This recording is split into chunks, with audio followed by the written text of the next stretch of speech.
So let's take a moment to talk about Chrome's JavaScript engine, or V8. We'll see this is an open source project. It's written in C++. It's cross-platform. You can run it in a variety of different places. There's a lot of engineering rigor going on behind V8. It's a truly modern JavaScript engine that actually compiles this interpreted code into machine code. It does JIT optimizations. There's a lot of advanced engineering going on in this JavaScript engine behind the scenes. And it shouldn't surprise us, because the lead on this project, Lars Bak, has a history. He's a serial runtime innovator. He started life in university writing a Smalltalk runtime, but that didn't last very long because he was hired by Sun to write their JDK, their JVM, their Java runtime. He was the lead on the Hotspot project. So the Java virtual machine is a modern marvel of software engineering, incredibly fast, incredibly secure, incredibly robust. And what did he do after he wrote his Smalltalk VM and his Java VM? He went on to write a JavaScript VM, V8. Many times I'll talk about the JVM and the JS VM. I'm the only guy that does that, but the JS VM helps us really recognize how very related these projects are. Now, I'm not suggesting for a moment that Java is similar to JavaScript. We've spent 20 years explaining this to our customers, and you know that you have to say this in a sullen teenager's voice, right? You have to say, duh, Java is not JavaScript. Mom, you're embarrassing me. But now we have to dial that back a little bit, don't we? Now that we know that the same guy behind the Java virtual machine is the guy behind V8, the JavaScript virtual machine, yeah, we've got those subtle details we have to account for. This is one of my favorite ways of explaining the difference between the two. It's from Jeremy Keith, an author out of the UK, doing a lot in the HTML5 space. And when he's talking about Java versus JavaScript, he says, apart from some superficial syntactical similarities, they in fact have nothing in common. As a matter of fact, he goes so far as to say, Java is to JavaScript as ham is to hamster, in that other than sharing a few consonants and vowels, they have nothing in common with each other. And Brendan Eich goes on to describe this situation as well. Brendan Eich is the founder of the language. When he was hired on with Netscape, interestingly, he was brought on to add Scheme to the browser. What Scheme? Well, in fact, Scheme is a Lisp. A very tiny Lisp, a very concise Lisp, but a Lisp nonetheless. How different would our life be if we were all slinging Lisp in the browser right now?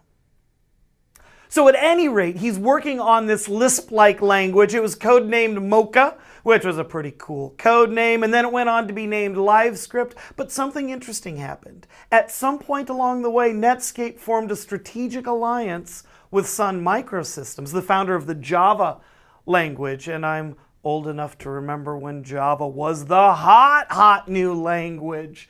Not the boring old stodgy language that guys with gray in their beard wrote. This was what the young hipsters were working in. And so I can't blame Netscape in the least for wanting to hitch their wagon to that excitement and say, not Mocha, not LiveScript. In fact, this is JavaScript. That provided a great marketing hook, but it provided a bit of a challenge for the technologists behind the scenes.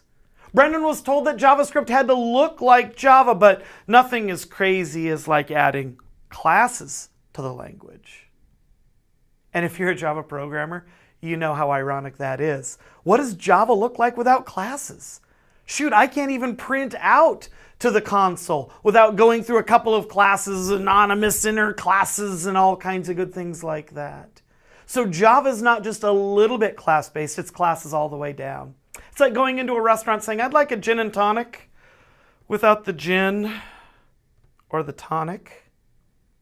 Here you are, sir, here's your glass of ice. I hope you enjoy it. Yes.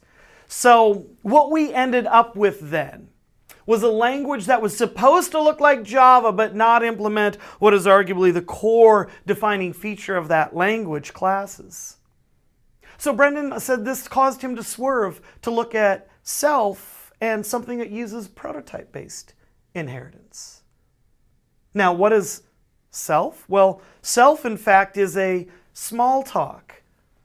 I'll pause here dramatically as you remember who else got started in small talk as we began this discussion. But yes, Brendan Eich was influenced by self, which is an object-oriented language, but it's OO without classes. I'll pause again dramatically here. It is OO without classes. What that means is instead of being the classical, apologies, no pun intended, rather than being the classical class-based inheritance where you have class person and class employee extends person and class hourly employee extends person, instead of doing things like that, many times what you have are object literals. That's what JSON is. JSON is JavaScript object notation. So many times you can just declare up a variable, throw some JSON at it, say, there we go. There is my object without classes associated with it. But if you build constructor functions, if you want to start newing up objects, what you're dealing with then is not something that extends from another class, but it uses prototype-based inheritance. When you use the new keyword, it clones the prototype and attaches it. But you can attach yourself to a different prototype. You can merge prototypes. You can do all kinds of things. So while this is an object-oriented language, it's not an object-oriented language like many traditional developers are used to dealing with. So Lars started with Smalltalk, moved on to Java, and eventually landed on the V8 team writing that JavaScript engine. Brendan Eich started with Smalltalk, was profoundly influenced by Java, either in a positive or a negative way, and moved on to JavaScript as well. It's nice knowing the heritage behind these languages as we try to work with it ourselves.